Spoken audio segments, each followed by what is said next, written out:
물만 잘 마셔도 해결될 수 있는 병이 있어요. 네, 물만 꾸준히 마시는데 한 일주일만 마셔도 몸에 변화가 일어납니다. 체내 물 부족 현상이 질병을 만든다라고 하는 것은 최근에 많은 사람들이 알게 된 사실입니다. 그래서 물이 부족했을 때 에너지 대사가 잘 안 돼서 피로가 금방 느껴집니다. 그래서 보통 물을 많이 안 마시고 그냥 음식을 이렇게 먹으면 소화하는 그 우리의 소화의 대사 기관에서 물을 필요로 한대요.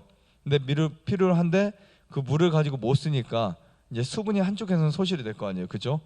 가장 급하지 않은 곳에서 빼오다 보니까 피로 증상이 느껴지는 겁니다. 그래서 내가 갑자기 이유 없이 피곤하다, 짜증이 난다, 아니면 막 화가 난다 하면 뭐부터 마셔야 된다고요? 물부터 마시는 거 중요하고요. 그리고 두통이 왜 날까요? 우리 머리가 아프다. 머리가 아픈 것은 보통 뇌는 그 지나친 온도를 견디지 못해요. 38도가 이상 넘어가면 뇌에 이제 통증이 생깁니다. 왜냐하면 그 뇌의 그 동맥 혈관이 커지면서 그쪽으로 혈액이 많이 방류되면서 아픈 거예요. 보통 우리가 다른데 아픈 것은 붓거나 뭐 아프거나 뭐 이렇게 뜨거워지잖아요. 열이 나잖아요. 뇌도 마찬가지거든요. 뇌에 혈관이 많지만 그 중에 동맥 혈관이 늘어나면 수분을 가져오기 위해서 늘어나면 이제 그때부터 통증이 생기는 거죠. 어떤 문제가 생겼을 때. 근데 그때 이제 지나친 통증을 호소하는데 뇌의 통증이 호소되기 직전의 상황들을 대부분을 보면 수분이 부족한 상태에서 일어나는 경우가 많다는 거 기억하셔야 되고요. 뇌에 혈액을 공급하기 위해서 혈관을 팽창시키기 시작하면 통증이 오는데 그때 필요한 게 물입니다. 그래서 열이 나거나 두통이 있을 때 물을 충분히 마셔주시면 그것이 빨리 해결될 수 있고요. 그 다음에 어떤 천식 있죠. 천식이 어떤 상태냐면 우리 몸이 물을 필요로 하고 있는 상태라고 이해하시면 됩니다. 바이러스나 세균들은 물에 되게 약해요. 그리고 습도에 되게 약합니다. 오히려 건조할 때 많이 생기거든요. 천식도 마찬가지예요. 호흡기에 수분이 충분하면 미세먼지들이 들어와서 흡착을 해서 빼내지는데 수분이 부족하게 되면 그쪽에서 먼지들이 호흡기 안에 돌아다니다가 기침을 통해서 그 증상을 알리기도 해요. 그래서 호흡기 증상들을 보면 대부분 물이 부족한 경우에 일어나는 현상인데 만약에 내가 물이 안 당긴다 그러면 소금을 좀 넣어서 드시는 것도 문제가 없다고 봅니다. 그리고 탈수 상태에서 수분 섭취는 정말 중요한데 그때 이제 폐 조직이 심각하게 무리가 가게 돼 있어요. 그러니까 우리 몸이 탈수하게 되면 뇌도 손상이 되고 신장도 손상이 되지만 폐도 손상을 많이 느끼게 됩니다. 그래서 천식을 해결하고 싶다면 반드시 수분을 섭취해야 된다. 물을 충분히 드셔야 된다. 이렇게 보시면 되고요. 그 다음에 이제 알레르기 있죠. 알레르기. 보통 이제 우리가 알러젠이 소화관에서 일어난다 그랬죠. 네. 보통 이제 폐에서 천식 기관지 쪽에서 일어나지만 진짜 알레르기를 결정하는 것은 소화관이라고 볼 수 있습니다. 근데 알레르기가 일어나는 그 원인은 뭐냐면 이물질이거든요. 항상 말씀드리지만 이물질이 단백질에 가장 많이 있어요. 어떻게 보면 그 말은 소화시키기가 가장 곤란하다는 뜻이에요.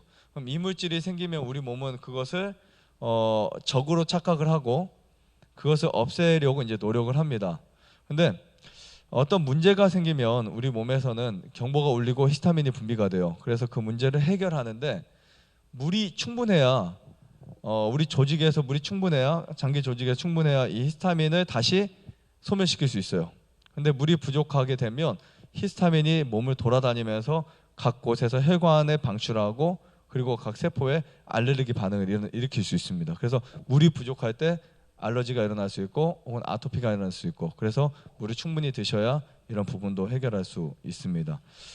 그다음에 이제 보통 만성 탈수의 경우에 이제 우리 몸이 그것을 어떻게 인식을 하냐면 물을 마셔도 이제는 그게 저장이 안 되는 거예요. 여러분 몸은요 지방은 저장하는데 물은 저장하지 않아요. 그렇죠? 탄수화물도 당분이 저장되지 않기 때문에 그것이 지방세포로 바뀌는 거거든요. 단백질도 저장되지 않습니다. 필요한 거 외에는. 근데 지방만 저장되거든요. 근데 물은 저장되지 않아요. 물도 우리 몸에 프로테즈에 맞춰서 필요한 것만큼밖에 저장되지 않습니다. 그래서 물이 만약에 몸에서 과해지면 몇 분 있으면 소변으로 간다고 그랬죠? 30분 안에 내가 화장실에 간다. 그럼 물이 많이 들어왔다는 뜻이에요. 이해하시겠죠? 그때 그거 외에는 몸에서 물을 많이 마셔서 문제가 되는 증상 별로 없습니다. 신장이 아주 망가졌을 때는 많은 양의 물이 위험할 수도 있겠죠. 신장이 아주 망가졌을 때. 그 외에는 크게 문제가 되지 않습니다. 그래서 물을 잘 마시지 않으면 만성 탈수가 진행이 돼요. 그러면 우리 몸은 인식을 합니다. 물이 들어와도 물이 나가는 거예요. 여름에 갈증은 막 나는데 물은 마시는데 배는 부르고 또 물은 계속 당기죠. 네, 그러면 이제 물이 사실은 세포 외액과 세포 내액에서 안으로 들어가지 못하는 거예요. 안으로 들어가지 못할 때 우리 몸은 어떤 느낌을 받을까요? 따로 노는 거죠. 그러다 물은 빠져나가고, 그래서 그때 이제 보통 소금을 먹어주면 소금의 삼투압에 의해서 세포가 그것을 붙잡게 됩니다. 그것을 삼투압이라고 하는데, 이제 만성 탈수의 문제는 수분 손실이 되면 한 60% 정도가 이제 일반 수분 손실이 이제 일부 세포에서 보유했던 수분이 손실되면 이제 몸에서 인식하게 돼요. 아, 문제가 있구나. 그러다 26%까지 떨어지면 그때는 이제 그것을 막기 위해서 자신의 용적을 줄여 나가요. 혈관을 막 줄입니다. 아니면 짜내요. 이제 그러다가 이제 약 8%를 소유하고 있었던 혈관망에서 보였던 수분까지 소실되면은 이제는 말초신경에 문제가, 말초신경의 폐쇄가 돼요. 말초신경 폐쇄되다가 나중에는 이제 혈관이나 모든 부분에서 수분을 쪼여내겠죠. 그러다가 이제 혈액의 압력이 올라가요. 그래서 이제 쓰러지는 경우가 있는 겁니다. 어떻게 보면 고혈압도 물 부족에서 시작될 수 있다라고 보시면 됩니다. 그러니까 사람들이 소금 먹으면 혈압이 올라간다라고 말을 하는데, 또 다른 부분에서는 소금이 부족해도 혈압이 올라갈 수 있어요. 왜냐하면 수분을 못 잡아주니까. 이해하시겠죠? 그래서 우리 몸은 남지도 부족하지도 않게 적당하게 유지를 해야 건강한 몸이라고 할 수 있어요. 그 다음에 이제 혈당에 대해서는 마찬가지입니다. 뇌는 특히 우리 보통 세포, 일반 세포는 인슐린을 이용해서 세포에 영양이 흡수될 수 있어요. 당분이, 글루코스가. 그런데 뇌는 인슐린 없이 흡수되거든요. 그래서 탈수가 지속되면 세포도 문제가 되지만 뇌는 더 빨리 문제가 돼요. 인슐린 없이 이제 영양을 바로 흡수하거든요. 달라요. 뇌세포와 일반 세포는 영양 흡수하는 그 관계가 다른데, 탈수가 지속되면 뇌 조직에 이제 손상이 있게 됩니다. 그래서 당뇨가 진행된 경우에 뇌 속의 아미노산 가운데 트립토판이 이제 차지하는 비율이 적어져요. 그럼 트립토판이 신체 염분 섭취를 조절하고, 염분은 또 세포의 외부의 수분량을 조절하는데, 우리 몸에 트립토판이라고 하는 게 부족된다는 것은 염분도 부족된다는 거예요. 그럼 트립토판 같은 경우는 햇빛이나 아니면 우리가 콩류나 좋은 곳에서 이제 섭취할 수 있는데, 결국 염분 보충을 위해서 당 함유량이 올라갑니다. 그래서 소금이 부족하면 우리 몸에서 뭐가 많이 당길까요? 당분이 많이 당기는 거예요. 소금을 많이 안 먹거나 소금이 몸에서 부족하면 당뇨 환자가 될 수 있다라고 하는 게 이런 이론이고요. 인슐린은 각 세포에 이제 우리 인슐린이 탄수화물만 들어가게 하는 게 아니라요, 칼륨도 들어가게 해요. 칼륨. 그러니까 우리가 보통 이제 음식을 먹으면 칼륨 섭취가 되죠. 대부분 오이나 아니면 야채들.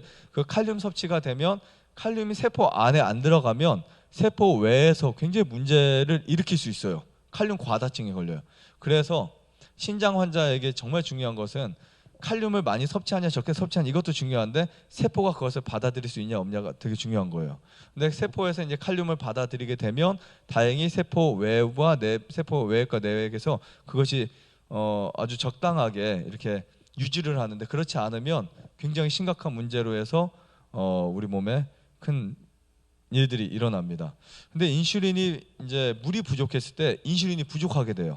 인슐린 농도도 안 좋고, 그래서 부족하면 인슐린의 부족으로 당은 어느 정도 넣을 수 있는데 칼륨이나 다른 것까지 다 못 넣게 되면 그때부터 우리 몸은 망가지기 시작합니다. 그래서 그때 이제 말초신경 세포에 문제가 오면서 이런 몸이 조금씩 무너지기 시작하겠죠. 아무튼 물이 부족하게 되면 이렇게 당뇨뿐만 아니라 또 뭐 비만, 뭐 예를 들면 살찌는 경우도 물 부족에서 오는 경우가 굉장히 많고요.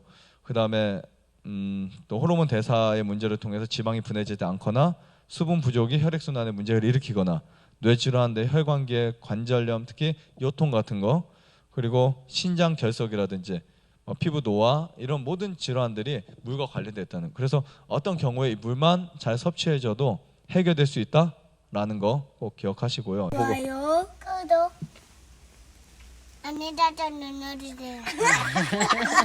눌러주세요. 눌러주세요.